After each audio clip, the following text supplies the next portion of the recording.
Yeah, hi everyone. Welcome to a really brief presentation on brain parts and functions. So let's look at the first area, the cerebrum. It's the largest part of the brain and it controls most of the body's voluntary functions. It's covered by this thing called the cerebral cortex and it can be broken down into things called lobes.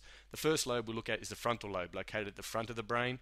It's primarily responsible for things like language, judgment and decision making. So really the higher executive mental function, if you will. The next lobe is the parietal lobe. And it really helps interpretation of senses of smell, touch and taste. The next lobe, the occipital lobe, is at the back of the brain and it really maintains the visual processing center or the visual cortex for eyesight. The final lobe is the temporal lobe. And the temporal lobe contains the auditory cortex for hearing, but it also contains the hippocampus, which helps with long-term memory formation, and a word I can never pronounce correctly, the amygdala, which controls our anxiety levels, and that amygdala probably fires when I try and pronounce it. So let's split the brain in half so we can look at some components on the inside. So swing it over.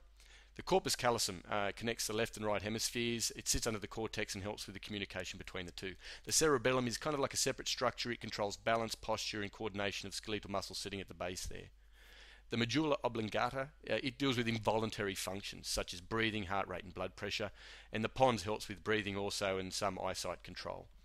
The thalamus, it really serves as the operator, sending messages to other parts of the brain, and the hypothalamus, sitting below that, it's responsible for things like aggression, fear, sexual behavior, or in part anyway, and helps regulate temperature and water, appetite and thirst. Pituitary gland secretes hormones, and the brainstem finally helps transmit these messages to organs from the brain. So those last components are really the primitive, non-voluntary kind of areas of the brain, the lizard-like brain, if you will. So let me just take a breather and go over a little quick summary here if I can.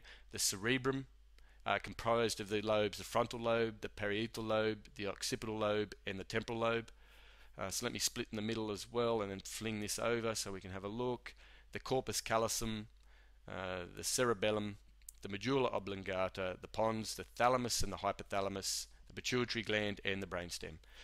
Wow, okay, well thank you for watching the presentation. As I promised, a very rude and crude brain parts and functions presentation. Hope you enjoyed.